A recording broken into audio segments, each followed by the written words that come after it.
Du nouveau à Kinshasa, PKM Invest Shop, distributeur des produits électroniques grand public et du prêt-à-porter. Retrouvez les meilleures offres et promos des smartphones, laptops, accessoires et du prêt-à-porter à des prix inédits. Nos adresses: commune d'Engaliema, avenue Colonel Mongiba, numéro 3, quartier Bassoko, référence rond-point magasin Kintambo, à côté de la station Total. Limité 7e rue résidentielle, place commerciale, voire l'immeuble à l'Italia. Pour tout contact, appelez au 0425 016 33 65. PKM, c'est la qualité. PKM, C'est la différence. PKM. C'est la satisfaction.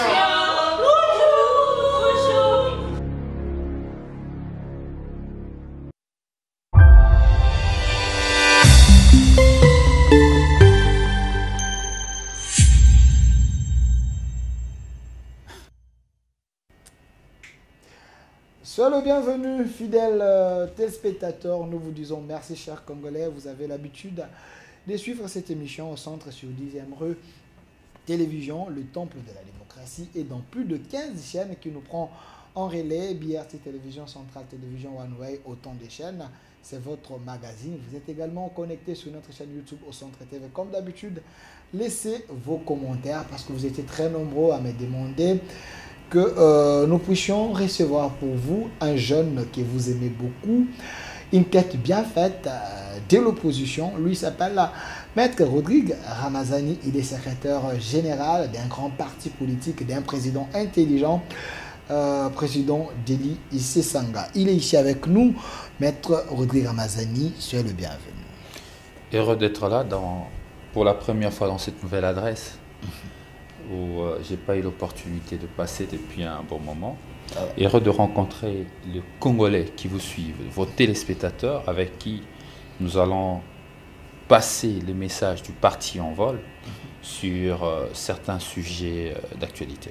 Voilà, Maître Rodrigue Ramazani, avec vous on va parler de la révision de la Constitution au changement parce que le chef de l'État Kisangani, il a demandé à ce que la population puisse se préparer déjà parce qu'au mois de janvier ou février, il va mettre une commission qui va réfléchir pour que nous puissions avoir une constitution adaptée aux problèmes des Congolais. Il semblerait que cette constitution, elle est étrangère. Mais avant cela, vous êtes secrétaire général d'un grand parti politique en vol, parti de l'opposition ou de la résistance?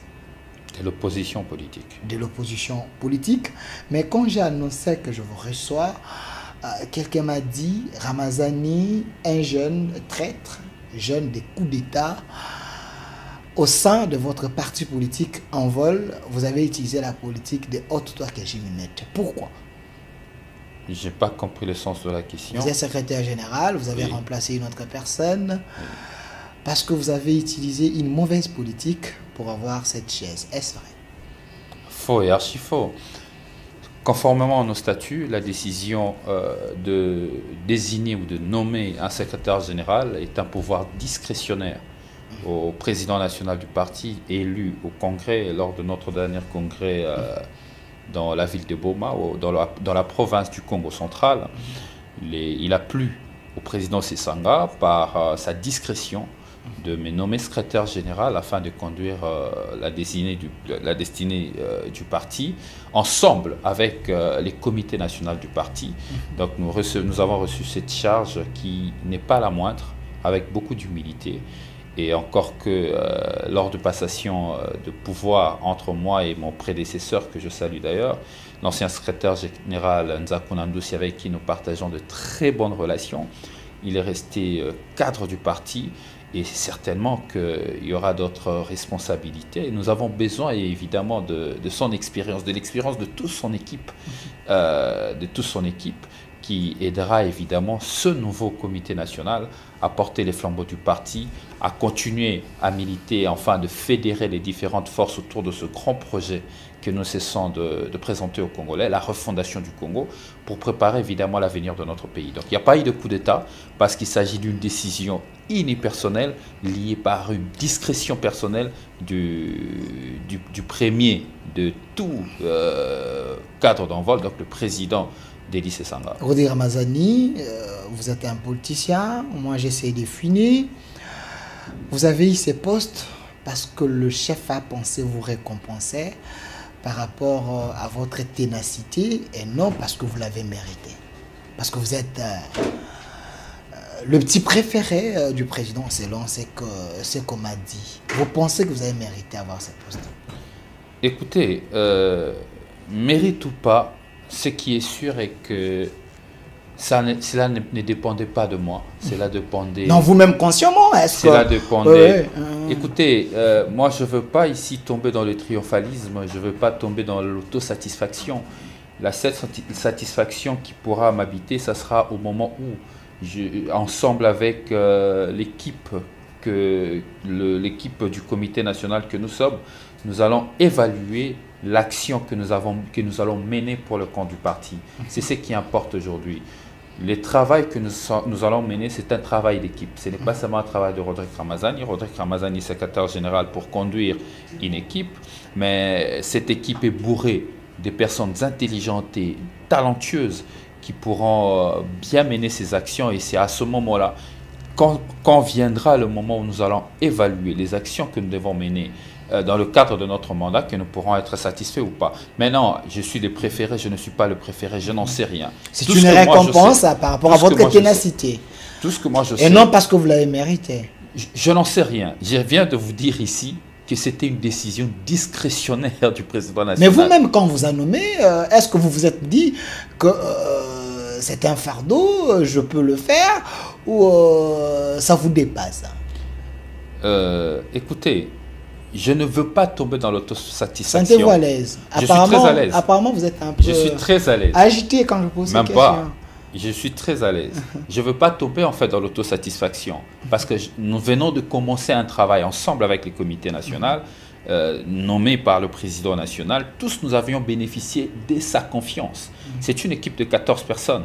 Cette équipe bénéficie de la confiance du président national. Et on gère les partis par confiance? Cette confiance du président national. Mais il est le président et il a le pouvoir statutaire de désigner de personnes qu'il faut pour le mettre dans cette équipe. Chez vous, la démocratie ne règne pas?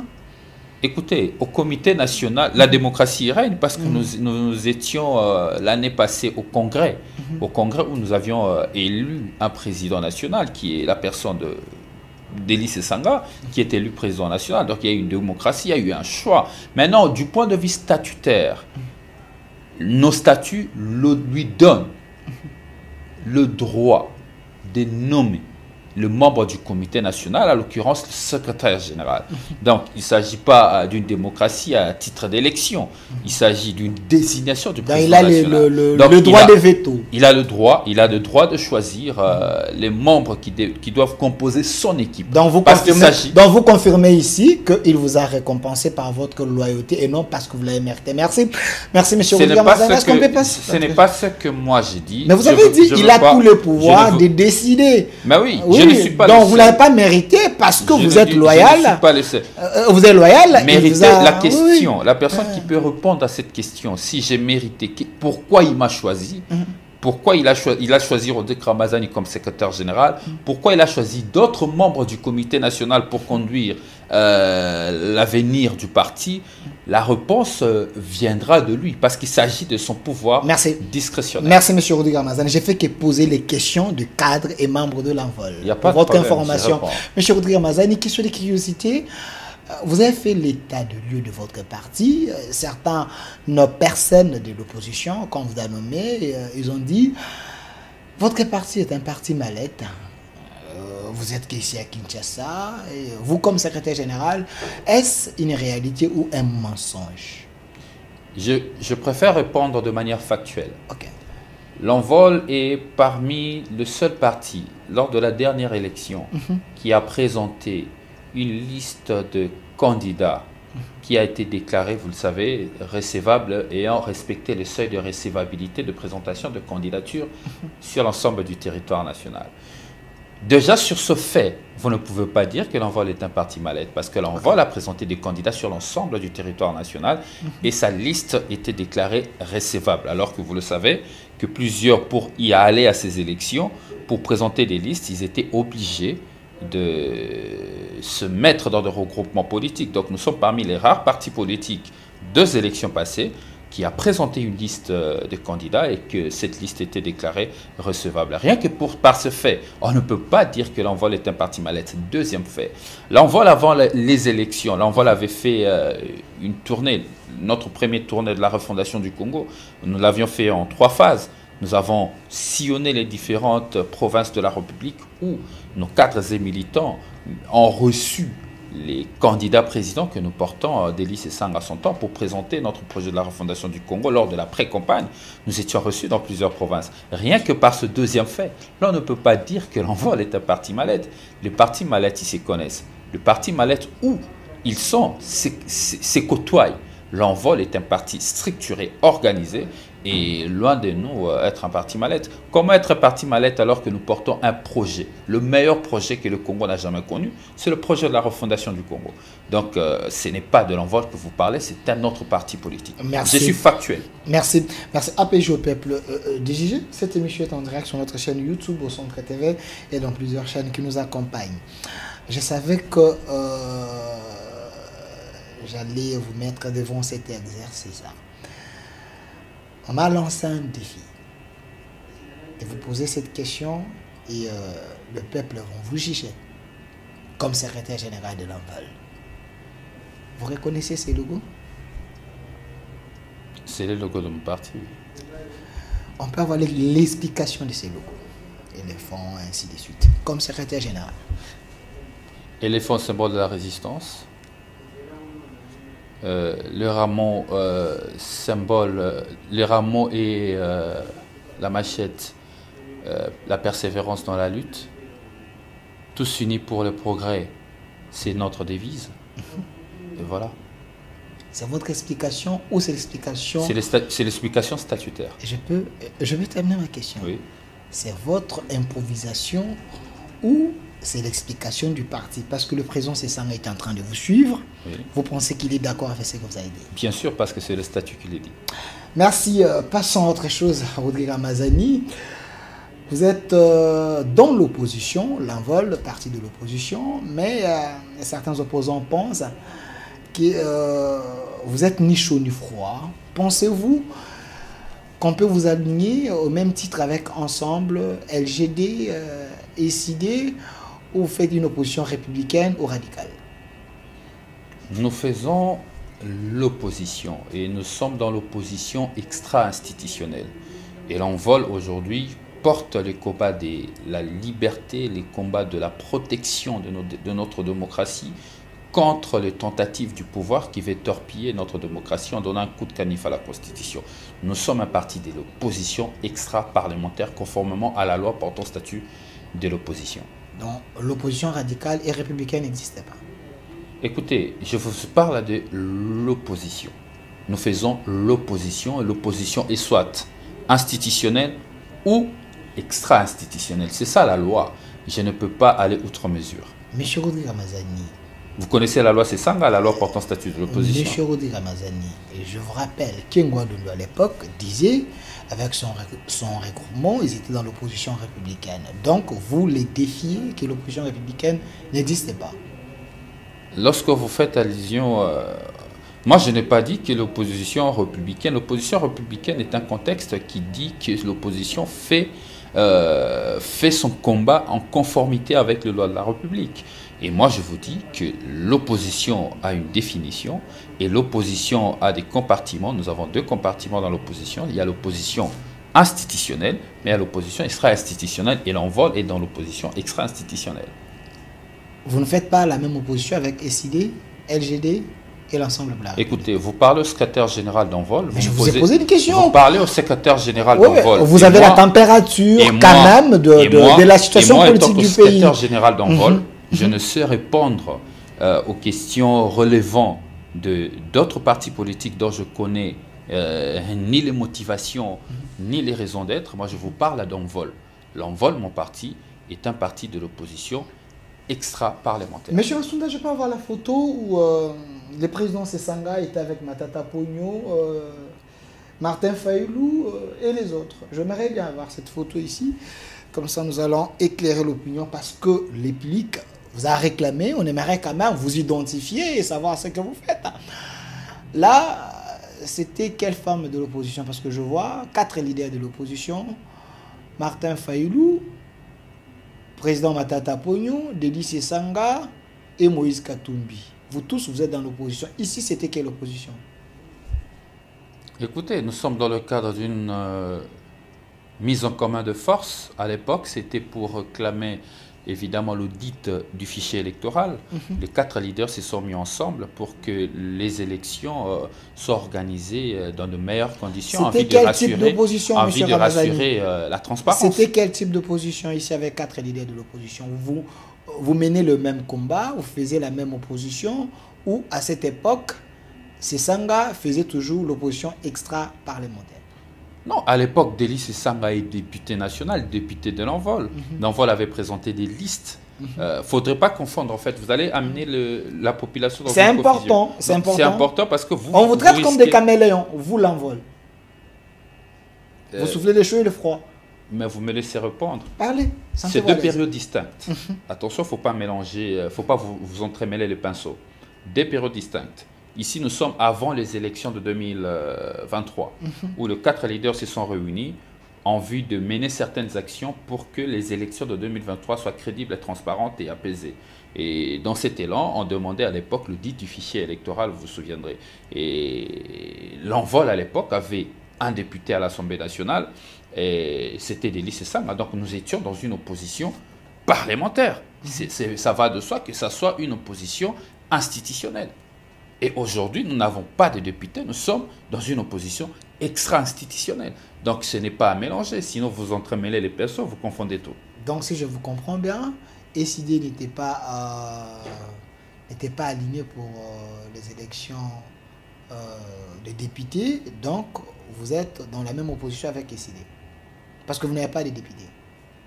Je ne sais pas qu'est-ce que vous attendez par là. Cette année, vous n'avez pas les députés. En fait, ce qui veut dire que vous ne pouvez pas faire l'opposition parlementaire parce que vous n'avez pas de députés. Nous sommes dans l'opposition extra-parlementaire. Maintenant, la question de l'ESID, il faudrait inviter un cadre de l'ESID. Non, je voulais tout simplement le secrétaire général de l'ESID, le président Martin Fayulu, il viendra, il vous répondra sur la position de l'ESID. Parce que le public qui vous regarde, le public qui cherche à vous faire confiance comme de l'opposition, ces publics veulent savoir si vous êtes de quel côté, parce que il y a des gens qui aiment Fayulu, qui veulent vous soutenir, mais apparemment, ces gens n'arrivent pas à vous comprendre. Il y a également les gens qui sont avec Matata Pogno et Moïse Katumbi.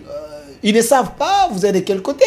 C'est dans ce sens-là. Vous, comme secrétaire, on vous pose des questions. Aidez les publics à comprendre, il ne faut pas les envoyer. De quel côté? En fait, il faut d'abord que votre question soit claire.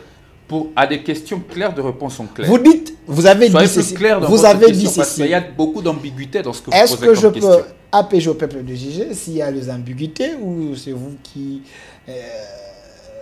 ne veut pas répondre, qui ne veut pas répondre à mes questions, qui ne veut pas répondre à mes questions? Vous avez dit, à l'époque, l'Envol avait un seul député au Parlement, donc vous faisiez l'opposition parlementaire. Donc, je prends un exemple, SID n'a pas les députés aujourd'hui. SID est dans l'opposition. Vous n'avez pas les députés, vous êtes dans l'opposition. Vous faites la même opposition avec eux? Vous me posez la question de l'ESID. Je vous réponds, parce que vous parlez de l'ESID. Je vais répondre à votre question à 2 volets. Okay. Pour l'aspect de l'ESID, il faut recevoir ici un cadre de l'ESID qui va vous clarifier sur la position de leur parti quant à ce sujet. Je ne suis pas mandaté par l'ESID pour parler ESID, avec tout le respect que je dois à ces partis. 2. Pour l'Envol, parce qu'il s'agit de l'Envol et que vous recevez le secrétaire général d'Envol, sans ambiguïté, sans enterrement, je vous réponds clairement que nous faisons de l'opposition extra-parlementaire, conformément à la loi portant statut de l'opposition, la loi d'Issé-Sanga. Merci. Chers internautes, vous pouvez laisser vos commentaires, engager les débats sur notre chaîne YouTube au Centre Télévision. Je rappelle pour vous, sur ces plateaux, je suis avec le secrétaire général de l'Envol, le parti d'un homme intelligent de notre pays, Monsieur Délice Sanga, APJ au peuple DJG. Alors, Monsieur Ramazani, vous êtes dans l'opposition. Avant, Monsieur Sanga, le président Sanga, un homme qui aime être du côté des gens qui réfléchissent. Alors, jeu 13, je me rappelle avec le feu Lokondo et Mouyaya aujourd'hui dans le gouvernement. Vous avez commencé une idée. Pensez-vous que le président Sesanga, là où il regrette? Aujourd'hui, il est en dehors du Parlement. Son idée n'a pas pris corps jusqu'à aujourd'hui. Écoutez, Delis Sesanga, ce n'est pas quelqu'un qui se perd dans de regrets. Delis Sesanga a mené de bons combats. Il a mené ce combat de la démocratie. Il a mené ce combat de l'amélioration de notre système électoral et de notre démocratie que malheureusement le pouvoir n'a pas voulu entériner et a décidé de torpiller la structuration électorale de notre pays. Delis Sesanga a fait sa part. Nous continuons ce combat, nous ne l'abandonnons pas. Parce que pour nous, c'est l'idéal qu'il faut atteindre pour la maturation de notre système démocratique et l'amélioration de la gestion du pays. Nous continuons à mener ces combats, raison pour laquelle nous sommes dans la lutte, nous continuons à combattre tous ces antivaleurs et toutes ces personnes qui veulent soit détourner le fonds public de l'État. Nous les combattons grâce à ces grandes idées que nous portons sur la réduction du train de vie de l'État. Nous combattons aussi cette idée de M. Tshisekedi qui veut torpiller la Constitution pour s'octroyer un troisième mandat. Nous le combattons. Et ce combat, nous continuons à le mener. Nous continuons à mener ce combat parce que nous estimons que c'est un combat qu'il faut le mener en faveur de notre population. Donc, M. Sesanga, le président national de l'Envol, n'est pas quelqu'un qui se perd dans de regrets. Il a fait un combat et ce combat continue. Donc, il n'est pas découragé, mais dis-moi, les gens qui étaient dans les G13, aujourd'hui, ils sont avec Tshisekedi. Vous dites que c'était un combat que vous luttez contre les antivaleurs. Vous qualifiez ceux qui sont avec le régime, ils sont dans les antivaleurs. Écoutez, vous dites vous-même qu'au peuple de juger, le peuple de juger ceux qui détournent le fonds public de l'État pour de besoins personnels, au peuple de juger ceux qui veulent torpiller la Constitution alors que le pays est dans une situation d'occupation par une armée étrangère. C'est au peuple de juger où sont les valeurs, où sont les antivaleurs.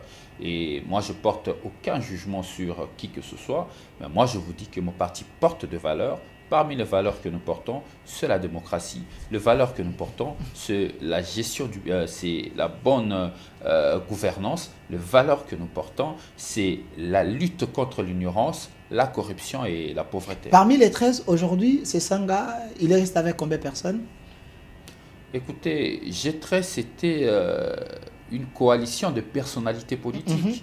Et personne n'avait adhéré à l'Envol comme membre d'Envol. Non, parmi les 13 qui étaient avec Sesanga à l'époque, parce que c'est lui qui conduisait quand même les autres, il était parmi les têtes bien faites. Aujourd'hui, il est resté avec combien de personnes? Parce que les autres sont de l'autre côté.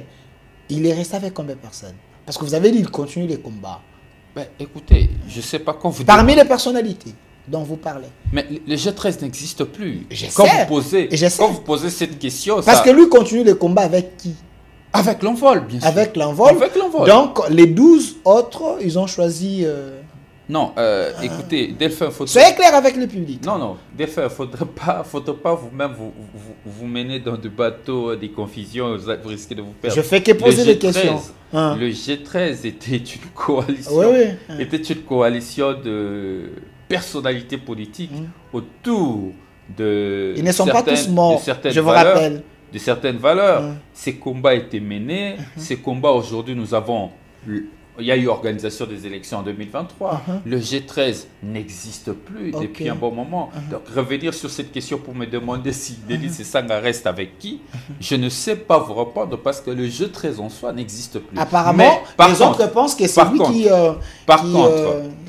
a perdu les repères. Ce que je peux vous dire, le combat de la maturation de notre démocratie, le combat de la réduction du train de vie de l'État, le combat de l'idée pour refonder le Congo, ce combat, l'Envol, ensemble avec son président national Delis Sesanga, continue à mener ces combats. Donc ça, je peux vous rassurer. Mais sur le G13, le G13 a fait ce qu'il pouvait faire, que malheureusement, les G13 s'est effondré, le Kondo est mort, donc il restait 12 personnes.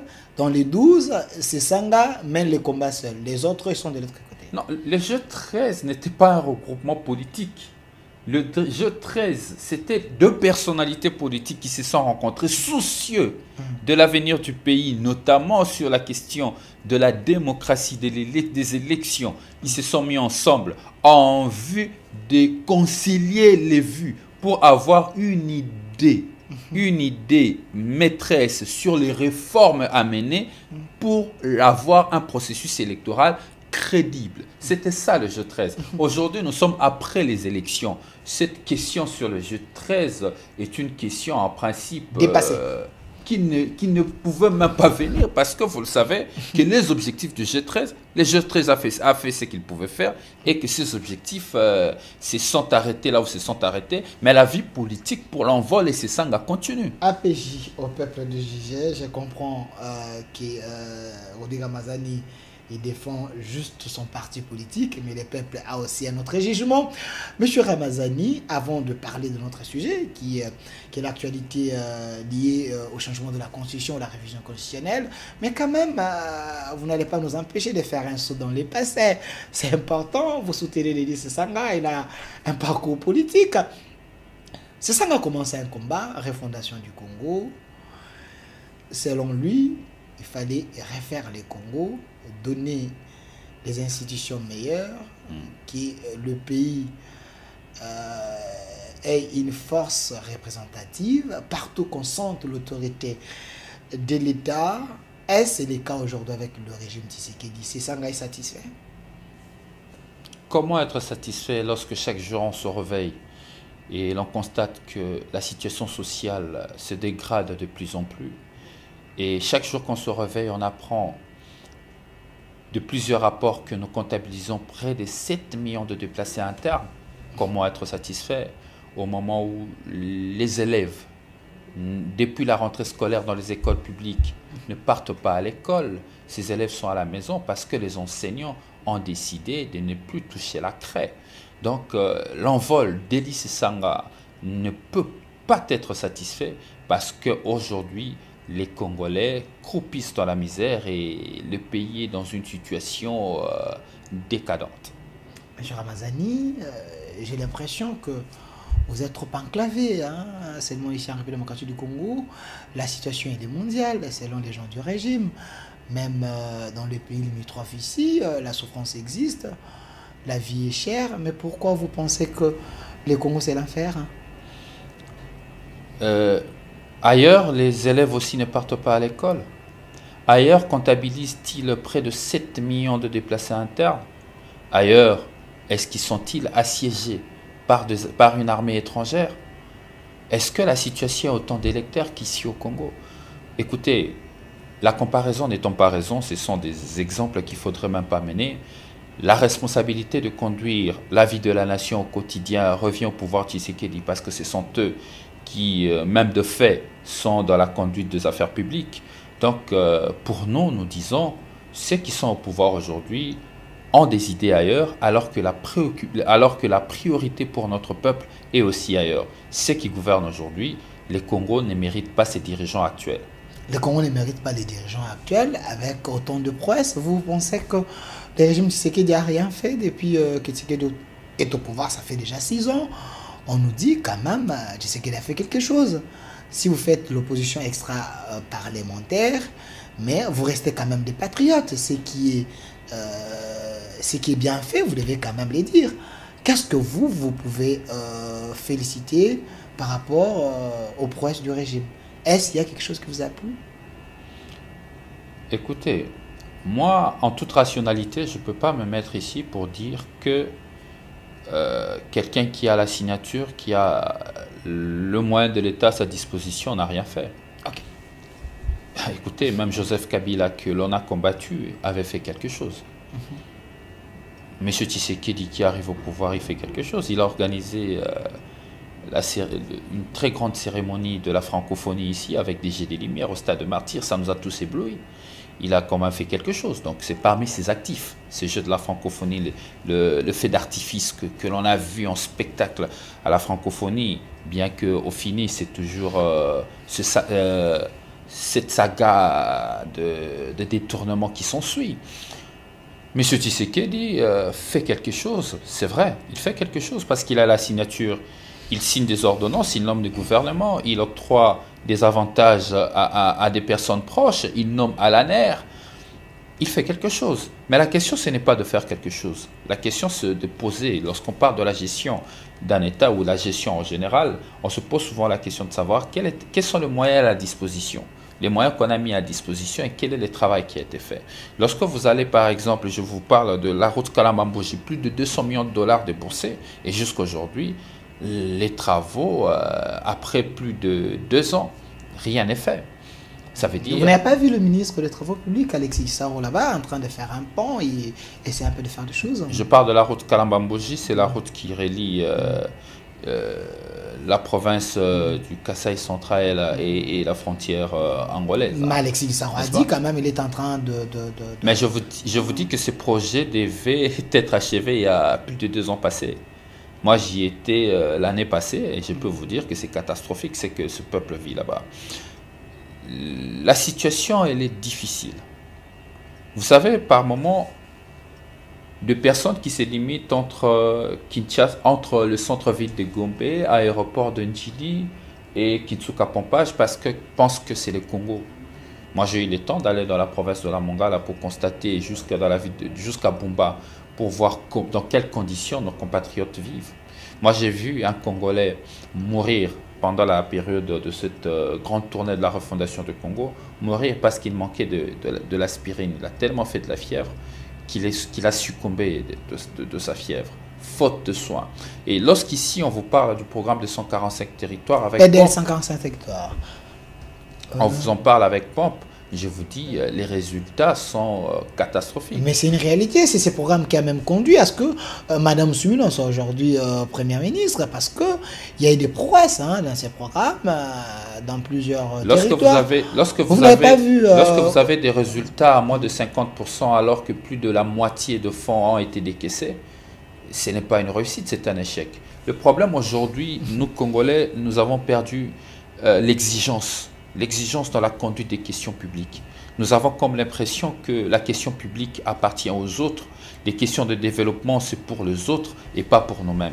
Je peux prendre une question, je peux simplement intervertir la gestion de l'État avec la conduite de votre vie personnelle. Enfin, vous avez votre chantier, vous payez à l'architecte, vous donnez à l'architecte plus de la moitié de fonds demandés pour que votre chantier puisse avancer. Le jour où vous arrivez, vous constatez simplement que l'architecte a fait seulement la fondation. Serez-vous satisfait en disant que non, il a fait quelque chose?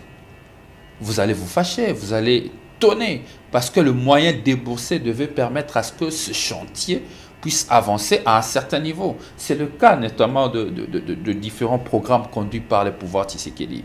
Avec autant de légèreté, et malheureusement, en face, nous avons des personnes qui n'ont pas suffisamment d'exigence pour exiger les résultats dans la conduite des affaires publiques, parce qu'il s'agit de moyens mis par la collectivité, le peuple congolais, les contribuables, qui en soi sont des citoyens pauvres, qui gagnent la journée 7 075 francs. Notre SMIC, le salaire minimum interprofessionnel garanti, c'est 7 075 francs, soit moins de 3 dollars.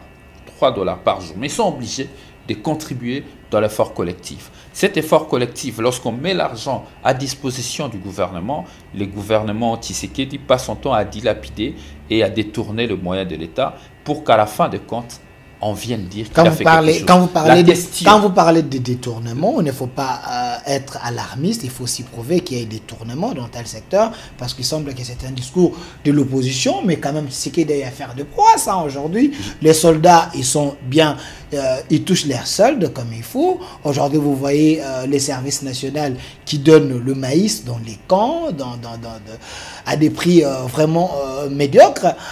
Aujourd'hui, vous voyez quand même les enseignants, mais quand même leur salaire est majoré. Vous regardez la fonction publique avec le ministre Liaou, nettoyage du fichier, on a augmenté un peu les salaires pour les gens. Tout ça, vous l'opposition, vous ne voyez pas? Est-ce que ce n'est pas de la mauvaise foi? Je ne savais pas que le rapport de l'IGF était le rapport de l'opposition. Ce sont les rapports de l'IGF qui nous indiquent toutes ces dilapidations de fonds publics et des détournements. Ce n'est pas nous qui sommes alarmistes. Ça veut dire qu'il faut pas plutôt dire que M. Alinguete est un alarmiste, parce que c'est lui qui passe au peigne fin tous ces problèmes et que nous recevons, nous vérifions. Et lorsque vous regardez, par exemple, le rapport sur la reddition de comptes, on vous dit que les institutions du pays ont fait des dépassements à 5 milliards de dollars. Vous voyez dans quelle situation du pays nous sommes. Ce n'est pas l'opposition. Je vous parle, je suis factuel, du rapport de l'IGF sur plusieurs dossiers, dossier lampadaire et forage, vous en savez quelque chose, n'est-ce pas? Ce n'est pas le rapport de l'opposition. Pourquoi s'attaquer à l'opposition? C'est le rapport des structures étatiques. La reddition des comptes, nous avons tous suivi à l'Assemblée nationale. Les taux de dépassement budgétaire, c'est simplement gravissime et scandaleux. À quel moment on va investir pour donner à notre population ce qu'il a droit? Le problème ici, on se contente de petites choses, de petites actions ponctuelles pour consacrer la gestion de l'État. Moi, je suis dans l'exigence dans le résultat. Je suis dans l'exigence et je crois que le peuple congolais doit être exigeant envers ses gouvernements, ses gouvernants, et ça doit être des rigueurs.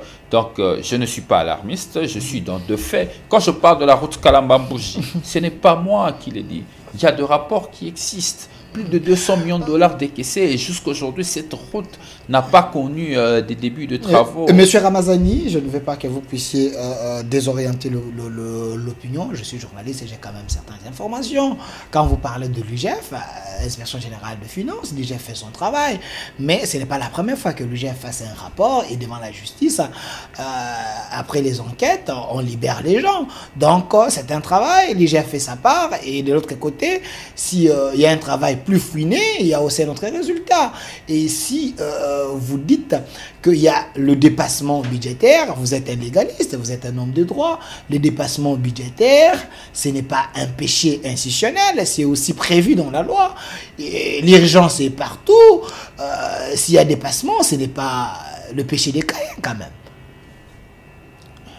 Ce n'est pas le péché des Caïens, parce qu'on est habitué à dilapider l'argent de... C'est prévu dans la loi. C'est parce que... C'est prévu dans la loi, oui ou pas?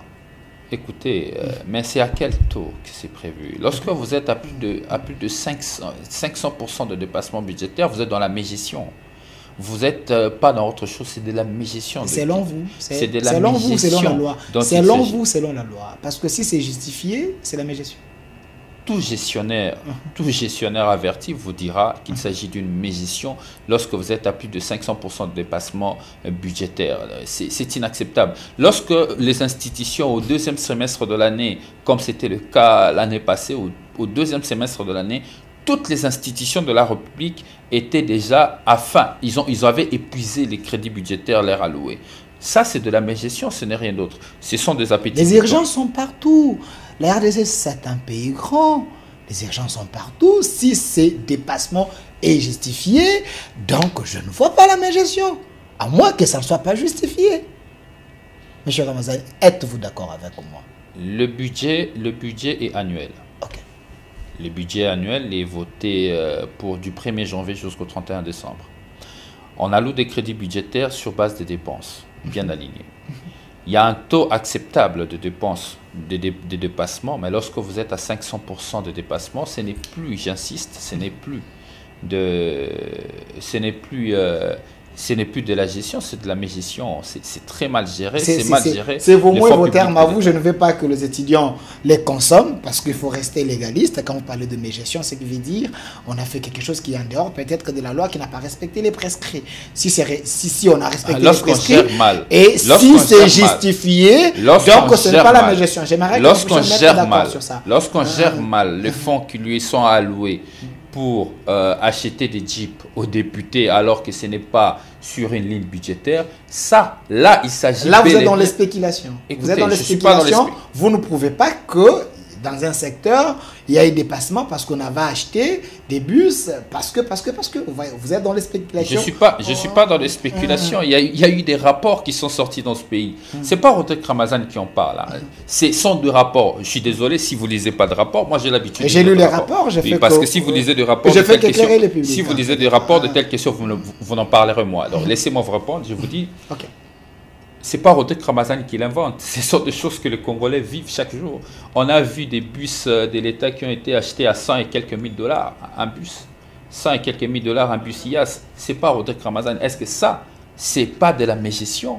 Est-ce que ça, ce n'est pas, ça n'a pas d'autre connotation que de la mégestion? Vous devriez plutôt dire la surfacturation, si c'est vérifié. Mais c'est de la mégestion, non, la quand surfacturation. Vous parlez, non, vous devriez peut-être dire qu'il y a eu surfacturation et puis il faut les prouver. Il faut prouver qu'il y a eu surfacturation. Mais quand on parle de la mégestion, c'est autre chose.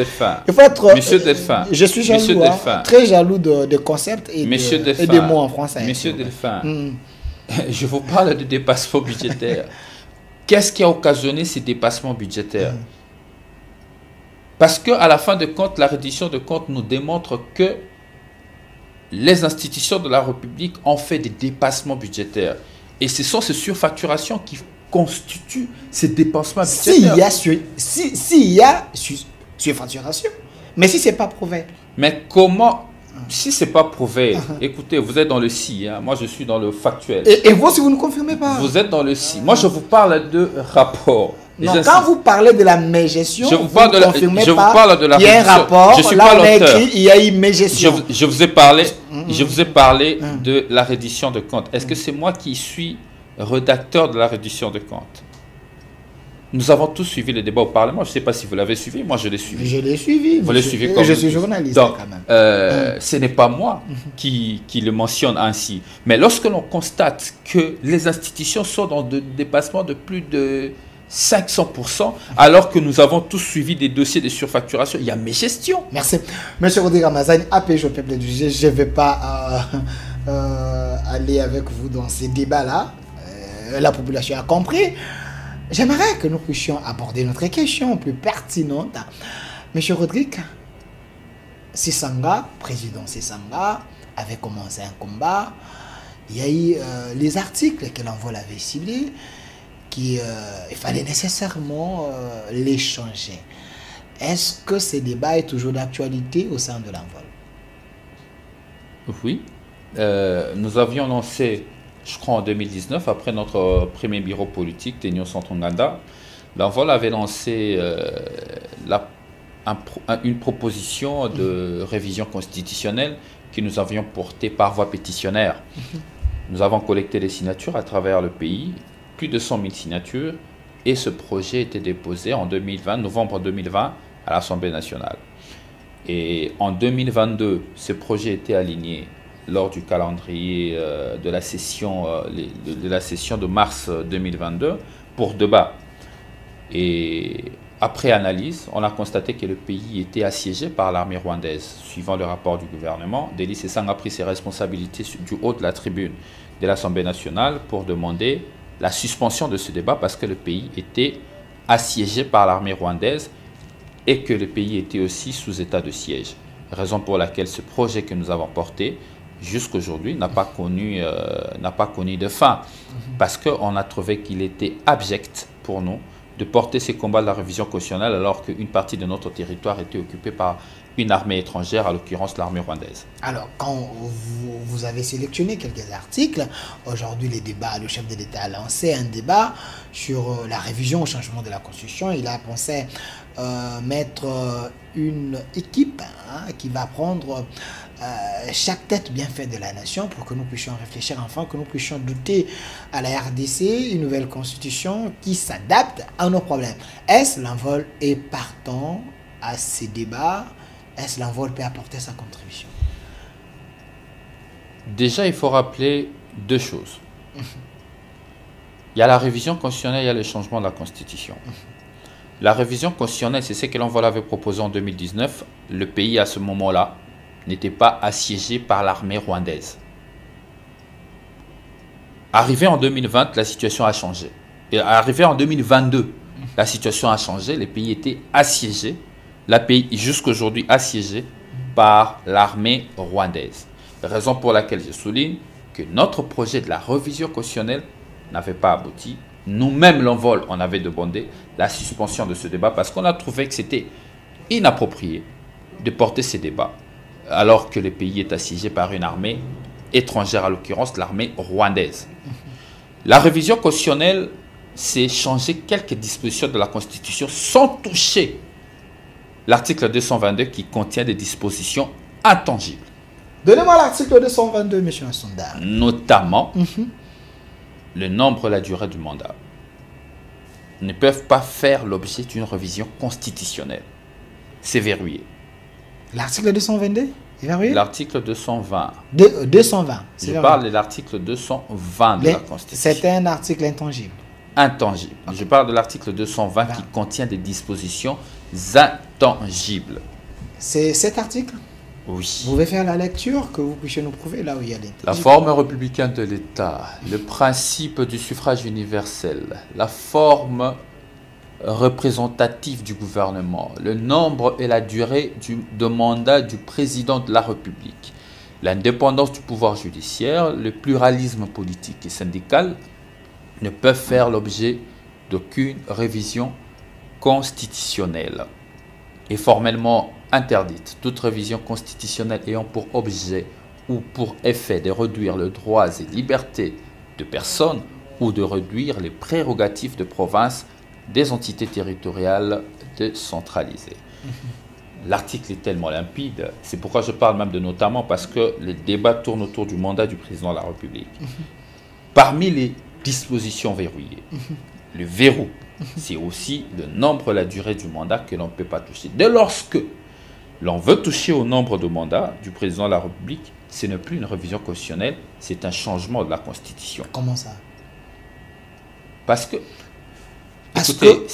avant vous, j'étais avec Dieudonné Nkissi qui a dit, lui qui est un enseignant de l'université, j'aimerais bien avoir la photo de Dieudonné Nkissi, M. Nsonda, qui dit cet article, l'article 220 de la Constitution, cet article ne peut pas être appelé l'article intangible. Pourquoi? Parce que les saluts du peuple, c'est la loi suprême. Alors, on peut faire une révision constitutionnelle qui est constitutionnelle, mais à fond, on peut toucher cet article parce que si cet article nous met dans des problèmes, alors les saluts du peuple, c'est la loi suprême, on peut décider. Vous ne pouvez pas dire aux députés ou soit à la commission de ne pas toucher cet article au moment que le pays est en feu. Écoutez, j'étais d'abord en train d'expliquer, avant d'entrer dans d'autres considérations, je ne sais pas la personne que vous citez, si, il a quelle formation. Il a quelle formation? C'est un enseignant à l'université. Ça peut être un enseignant à l'université, il peut être agronome, il peut être enseignant. Il a écrit sur la vétérinaire, Constitution. Il a commencé ses combats depuis 2013. Je ne connais pas. Il se bat pour le changement de la Constitution. Je ne connais pas sa formation. Quelle est sa formation? Il est juriste. Il est politologue. Est-ce qu'il a la notoriété pour parler de ces questions? Je ne sais pas. Il est politologue. Je n'en sais pas trop. Okay. Je n'en sais pas trop. Sans vouloir entrer dans certaines considérations, je vais rester d'abord dans ce qui est important parce qu'il faut fixer l'opinion. Je ne vais pas me divaguer. Okay. La révision constitutionnelle interdit de toucher des dispositions intangibles parce que c'est la Constitution elle-même, nous venons de lire, que c'est interdit. C'est interdit. C'est une proscription constitutionnelle, une interdiction. Vous pouvez réviser sans toucher telle chose. Une prohibition. Les saluts du peuple alors, c'est la loi suprême. Laissez-moi finir. Pour vous, laissez-moi finir. Okay. Vous avez posé une question, vous ajoutez d'autres, on risque de faire perdre les téléspectateurs. Continuez. 2. Il y a les changements de la Constitution. Les changements de la Constitution n'a rien à voir avec la révision. Parce que la révision constitutionnelle ne sort pas de la cuisse de Jupiter. Une révision constitutionnelle, c'est même prévu dans la Constitution des articles 218 à 220. On appelle ça le régime juridique pour la révision constitutionnelle. Les changements de la Constitution, c'est faire table rase. Effacer l'actuelle Constitution pour amener une nouvelle Constitution. Ce que veut faire M. Tshisekedi. Avec comme conséquence de se donner un troisième mandat. Chose que nous avons refusée. Vous lui prêtez les intentions, l'envol. Est-ce que c'est ce que Tshisekedi vous a dit? Écoutez, je crois que si ce n'est pas lui qui l'a dit, c'est le secrétaire général de son parti l'a dit, plusieurs membres de son parti le disent, donc ce n'est même pas un débat parce qu'ils veulent toucher au nombre de mandats. Ils estiment que le 5 ans de gouvernance est insuffisant, il faudrait plus pour M. Tshisekedi. Donc M. Tshisekedi aujourd'hui veut s'éterniser au pouvoir, veut simplement, question d'obsession personnelle, de se pérenniser au pouvoir, chose que les Congolais ne lui permettront pas. Donc c'est des procédés distincts. La révision, c'est toucher quelques dispositions de la Constitution, chose que l'Envol avait proposée en 2019.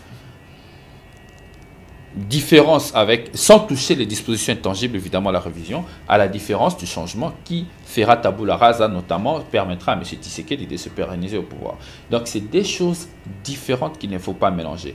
Et raison pour laquelle nous estimons, nous l'Envol, que la démarche empruntée par le pouvoir Tshisekedi est une démarche d'irresponsabilité.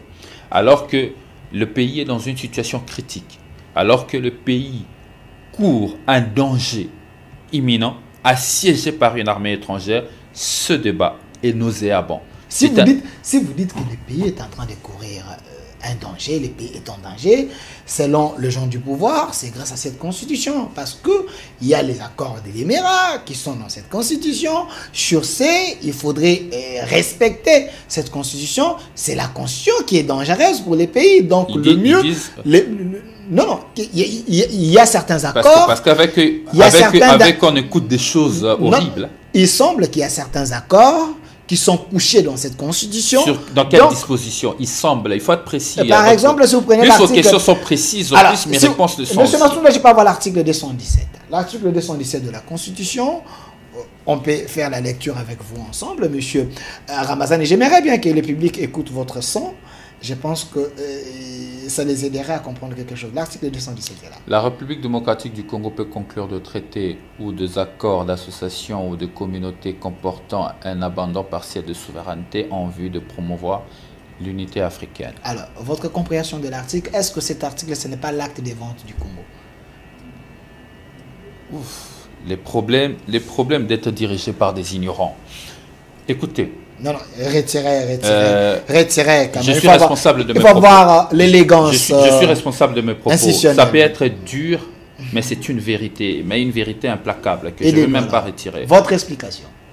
Cette disposition se retrouve dans pratiquement toutes les constitutions africaines. Vous dites? Toutes les constitutions africaines. Guédonine Kisha dit non. Cette disposition n'existe nulle part, sauf l'article 214. Cette constitution a commencé à exister au Congo avant 2006. La constitution de Louloabourg, je crois l'article 104 si je ne me trompe pas, a cette disposition. 1964, est-ce qu'il y avait l'accord de l'Émirat? Attendez, aidez les publics, parce qu'avant vous, j'étais avec des données qui dit l'article 217, cette manière... moi j'ai tous les anciens textes à la maison, je peux vous les ça n'existe nulle part. Lui, il a lu plus de 9 constitutions de pays limitrophes de la RDC. Il n'y a pas cette disposition. Donnez-moi plutôt l'article 214. Il y a plutôt ce qui est écrit dans l'article 214. Nulle cession, nul échange, nulle adjonction des territoires n'est valable sans l'accord du peuple congolais consulté par voie référendaire.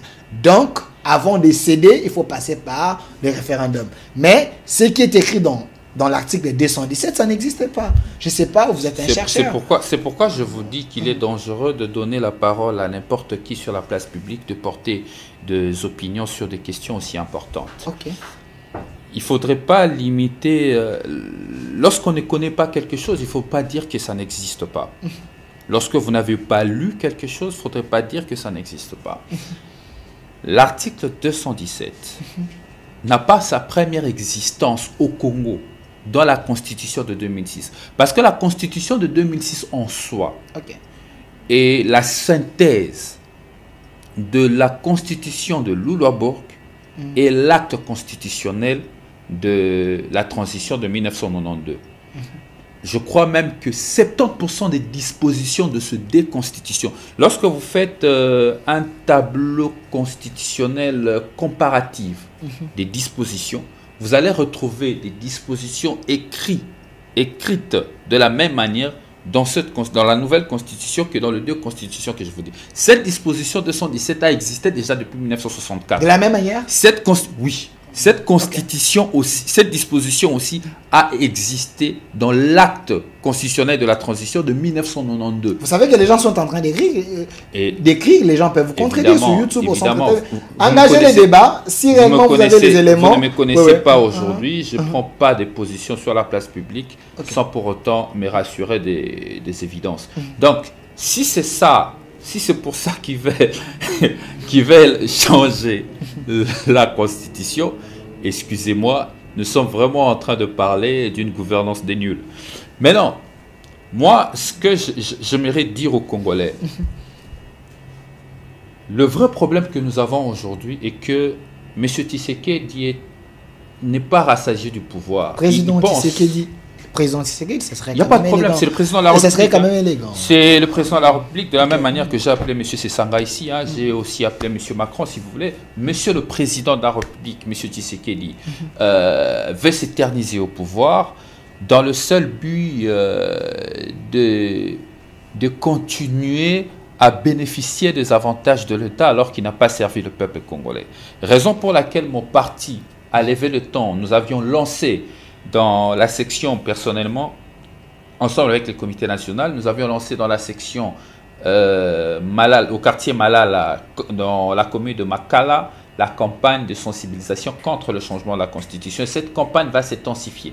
Des différents quartiers de Kinshasa, nous irons pour faire campagne afin que cet objectif ne soit pas atteint. M. Tshisekedi, tout ce qu'il veut, c'est de s'octroyer un troisième mandat en vue de se pérenniser au pouvoir contre la volonté du peuple. Et c'est ici le lieu de dire, d'inviter le peuple congolais, de barrer la route à cette initiative diabolique du pouvoir Tshisekedi, qu'il veut simplement s'éterniser au pouvoir contre la volonté de notre... Et M. Rodrigue Ramazani, j'ai l'impression que vous limitez la population parce que Tshisekedi parle, qu'il a la population derrière lui.